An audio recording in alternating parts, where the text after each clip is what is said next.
It's time to sit back, relax, and listen to Change Your Attitude, Change Your Life. Change Your Attitude, Change Your Life will inspire, motivate, and empower you. Live your best life now. Listen, learn, think, and decide. Change your attitude, change your life. And now, here's your host, Joan Herman.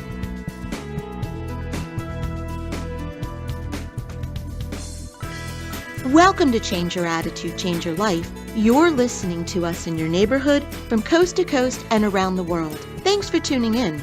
I'm Joan Herman, author, speaker, and your host.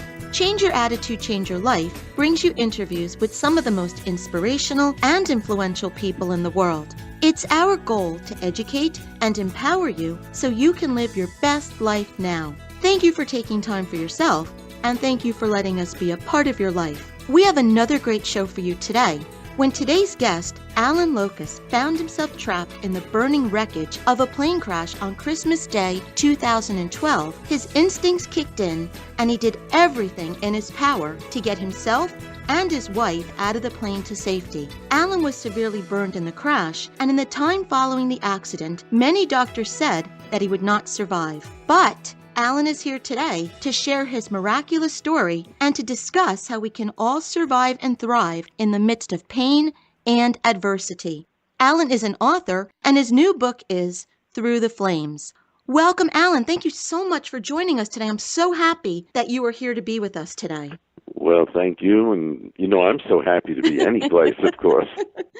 Well, Allan, this is an amazing story of survival. And I want to start in the beginning. Let's talk about the day in December 2012 that changed your life. What was your day like before you got on the plane? It was early in the morning. We were vacationing and studying in Myanmar, probably better known as Burma. And on Christmas morning, we were to fly at 8 in the morning from Mandalay to a little area called Hiho, where there's a kind of a tourist attraction called Inle Lake. It was a beautiful sunny day, and after breakfast, we headed out to the airport with our guide. We boarded a plane, a full-size commercial plane that could hold as many as 100. There were 71 of us on board. We took off, and unbeknownst to us, the pilot started to descend way short of the airport. He was apparently lost. It was officially going to become called pilot error. As he came down off of course, he went through and sheared through electrical cables. And those cables sparked and the plane immediately burst into flames. This plane apparently carried its fuel in the wings. So when the wings went through the cables, the fuel was very subject to those sparks, and it just burst into flame, and a moment later we crashed into the ground. I didn't even know at that point that we had crashed. I thought maybe it was just a very bad landing as we were spinning around and getting jostled. My wife said immediately we've crashed, but of course I thought she was overreacting. But almost immediately we saw outside the windows that the plane was really ablaze at that point. And there was a heavy, dense black smoke filling the cabin very quickly. That was the fuel burning. There was chaos. There was turmoil within the plane. So we joined in this crowd, intending to move toward the front, but no one was moving. The doors were not yet open, and it was just chaotic in the plane. I looked to my left and I saw that the emergency door had probably sprung open in the crash, and even though it was engulfed in flames, my wife had said to me, "We're never going to make it. I already can't breathe." So I said, "Then we have to go out through that emergency door. You're just going to have to jump through it." I had a quick image of moving a finger quickly through a candle flame. If you move it quickly enough, you don't get burned. And that was my vision. So she agreed, and I said, "Okay, here you go." And I gave her a big push, and she went right out the door. And my intention was to follow right after her. Unfortunately, my foot caught on something, and I couldn't see what it was because of the thick smoke, and I was stuck, and I was right in the flames. So I was on fire. Mm-hmm. I don't know for how long. So at that point, knowing that I was caught, knowing that I was really in danger, believe me, I was plenty scared. I was terrified. Yet at the same time, probably because of my many years as a meditator and as a meditation teacher, I was also fully present to what was happening, meaning I was aware, I was calm while terrified. I know that sounds like an odd combination, but that's actually the way it was. Terrified because I knew the dire situation, but calm because I realized that I had to do something to free myself to get out. My next memory is being on the ground outside the plane, so I know from my wife filling me in that I did get to the doorway and I jumped. I had no idea how seriously injured I was. I knew that when she was telling me to get up, we had to get away from the plane, that I couldn't do it. But I got help. People came by and they helped me get up and kind of dragged me up into what I think was kind of an old abandoned stone temple. Then in a nutshell, there was really no medical help there. There was a doctor who came by, said to my wife, I didn't hear this, but he said, oh, I'm sorry, but he's not going to make it. He left. He never came back. She worked all day while dealing with 4 broken vertebrae herself, doing anything she could to get me to a place where there could be medical help. Fortunately, 2 young men from the American Embassy came by, even though they were told by the officials they had to go away. There were no Americans. They decided to investigate anyway, and they found us, and all day long dealing with politics and red tape, we did manage to get out, got to Bangkok. There was not really a burn unit in Bangkok, and that's apparently what I was in serious need of at that time. From Bangkok, I was able to get to Singapore. Singapore was miraculous. We met there a doctor who was, just so much more than a doctor, a healer. He believed that I could make it through this. He believed I'd even have use of my hands again, which were really badly injured. At a certain point, I think after about a week in Singapore, he thought the best thing would be to get me home, that I would be able to get better care there.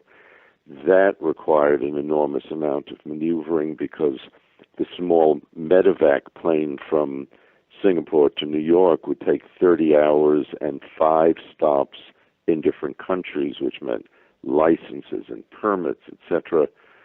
But it was done. I got to New York, and my wife was essentially greeted with the same message. I'm sorry, but I don't think we can save him. But fortunately for me, somehow they were all wrong. Well, Allan, the fact that you survived the crash was a miracle. What you went through to get medical care, surviving that was another miracle. So to what do you attribute your recovery? When I realized I was being asked questions just like the question you just asked, and I was being asked that so many times, I thought, I need to write a book about this, and when I feel better, I'll write the book. And then a friend very wisely said, no, don't wait until you're feeling better. What people need to read about is now, when you're struggling, because people struggle. Mm-hmm. We all go through things, not plane crashes. There are very few survivors of plane crashes, but we go through other crashes. Those crashes are called divorce. They're called loss of a loved one. They're called financial problems. They are going on all the time, mini crashes, big crashes. And it seemed that at this point I had something to offer as to how we can manage, how we can get through these things. Now, the question as to how miraculous this was, I decided to go to one of my many dictionaries and look up meanings of miracle. And essentially the dictionaries agreed that a miracle is an event or an occurrence for which we have no explanation, no earthly type explanation. So it's often credited to some sort of divine agency. I don't know if it really matters what our belief system is, what our religious background is, what our philosophical views are. The reality here is doctors viewed this one way, and they were going by their experience. They were going by statistics. They were going by numbers. Only each of us individually is not a statistic. It happens that I have a very good immune system. My body heals well. It remained a very, very difficult uphill battle. I would not want to sugarcoat this. This was certainly the most difficult time of my life. But oddly enough, not so much the physical part, the mental and emotional part, the part of wanting my life back, wanting use of my hands. When I came home from the hospital, I was so weak, I couldn't turn on my electric toothbrush. I had no use of my hands. I was totally dependent. And as someone who really had always enjoyed giving, to now have to be the recipient was a difficult adjustment. It was a bleak time. That feeling of, I want my life back, just dominated. And only when I could release that and realize I'm not going to have that life, but if I turned around, the life that I was going to be able to have was infinite. New possibilities were open, and that's the way it's worked out. I'm back doing what I love to do. Allan, you're right. We all have different types of flames that we go through in life, and often when we are experiencing those difficult times, we want to give up. Was there ever a point when you wish you had died? And because sadly, when people go through these times, they have those thoughts, and sometimes people take their own life. So what would you say to someone who is at a very low point in life? What do we do when things are so bleak that you just don't want to go on? And if somehow we can just hang in a little bit longer, and not quit, knowing that it is the actual nature of all things to change. Everything changes. We can change our view, even if we can't recover or be cured. I believe, because it's been my experience, that our happiness, our real happiness, not our moments of pleasure, but our abiding happiness is internal, is within our mind, and we have the capacity to change our mind, to take a different view. My hands are injured, but I still have hands. According to the doctors, I wasn't going to have hands. I'm not trying to sound Pollyanna-ish.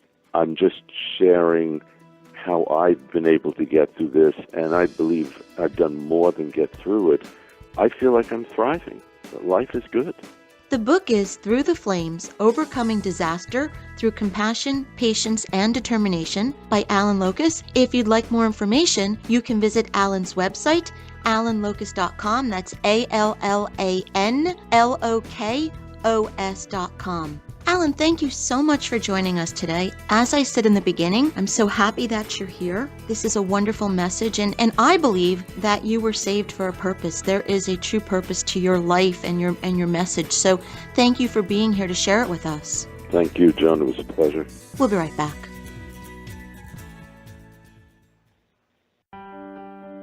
Hi, this is Joan Herman, host of Change Your Attitude, Change Your Life. Did you know that Change Your Attitude, Change Your Life has a free monthly digital magazine that can be read online or emailed to your inbox? Every month, nationally recognized leaders in their field provide information to educate, inspire, and motivate you. We believe in a holistic approach to life, incorporating mind, body, and spirit. Check out a copy of Change Your Attitude, Change Your Life 24/7. Visit cyacyl.com and be sure to tell your friends.